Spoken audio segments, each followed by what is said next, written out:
The Raven by Edgar Allan Poe. Once upon a midnight dreary, while I pondered weak and weary over a many a quaint and curious volume of forgotten lore, while I nodded nearly napping, suddenly there came a tapping as of someone gently rapping at my chamber door. "'Tis some visitor," I muttered, tapping at my chamber door. Only this and nothing more. Distinctly I remember it was in the bleak December, and each separate dying ember wrought its ghost upon the floor. Eagerly I wished the morrow, vainly I had sought to borrow of my books surcease of sorrow, sorrow for the lost Lenore, for the rare and radiant maiden whom the angels name Lenore, nameless here forevermore. And the silken sad rustling of each purple curtain thrilled me, filled me with fantastic terrors never felt before, so that now, to still the beating of my heart, I stood repeating, "'Tis some visitor entreating entrance at my chamber door. Some late visitor entreating entrance at my chamber door. This it is, and nothing more." Presently my soul grew stronger, hesitating then no longer. "Sir," said I, "or madam, truly your forgiveness I implore, but the fact is I was napping, and so gently you came rapping, and so faintly you came tapping at my chamber door, that I scarce was sure I heard you. Here I opened wide the door. Darkness there, and nothing more.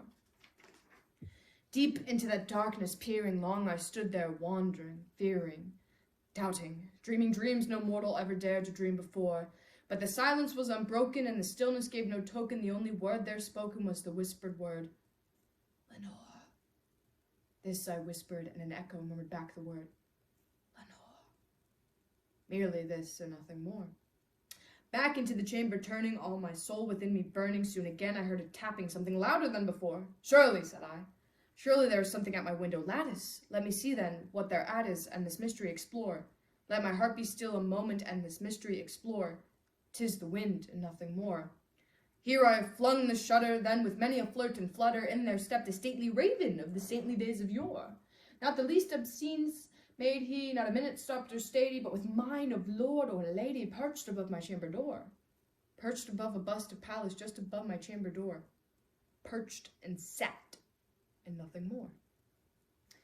Then this ebony bird beguiling my sad fancy into smiling, by the grave and stern decorum of the countenance it wore, "Though thy crest be shorn and shaven, thou," I said, "art sure no craven. Ghastly, grim, and ancient raven, wandering from the nightly shore, tell me what thy lordly name is on the night's Plutonian shore." Quoth the raven, "Nevermore." Much I marveled this ungainly fowl to hear discourse so plainly, though its answer little meaning, little relevancy bore. For we cannot help agreeing that no living human being ever yet was blessed with seeing bird above his chamber door, bird or beast above the sculpted bust above his chamber door with such a name as Nevermore. But the raven sitting lonely on that placid bust spoke only that one word, as if his soul in that one word he did outpour.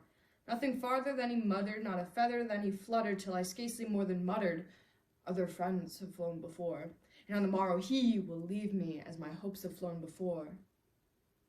Then the bird said, "Nevermore."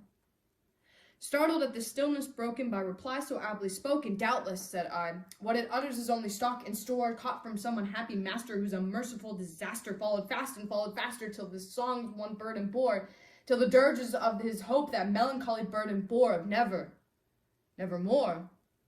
But the raven still beguiling all my sad soul into smiling. Straight I wheeled a cushioned seat in front of bird and bust and door. Then upon the velvet sinking, I betook myself to linking fancy unto fancy, thinking what this ominous bird of yore, what this grim, ungainly, ghastly, gaunt of ominous bird of yore meant in croaking, "Nevermore." This I sat engaged in guessing, but no syllable expressing to the fowl whose fiery eyes now burned into my bosom's core. This and more I sat divining, with my head at ease reclining on the cushion's velvet lining that the lamp-like loaded o'er, but whose velvet violet lining with the lamp-like loading o'er, she shall pass. Nevermore.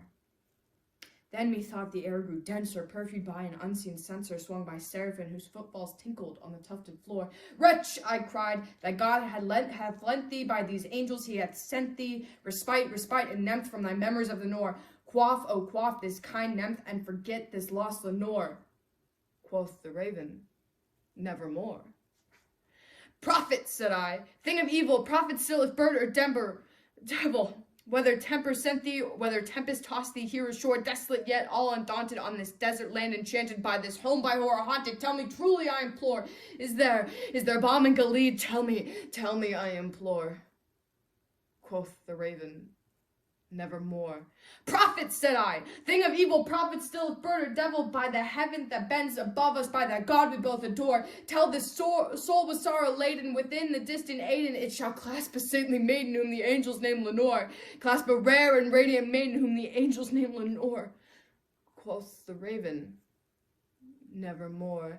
Be that word or sign of parting, bird or fiend, I shrieked upstarting, get thee back in the tempest and the night's Plutonian shore. Leave no black plume as a token of the lie that soul had spoken. Leave my loneliness unbroken. Quit the bust above my door. Take thy beak from out my heart and take thy form from off my door. Quoth the raven, nevermore. And the raven, never flitting, still is sitting on that pallid bust of Pallas just above my chamber door, and his eyes have all the streaming of a demon's that is dreaming, and the lamplight o'er him streaming throws his shadow on the floor, and my soul from out that shadow that lies floating on the floor shall be lifted nevermore.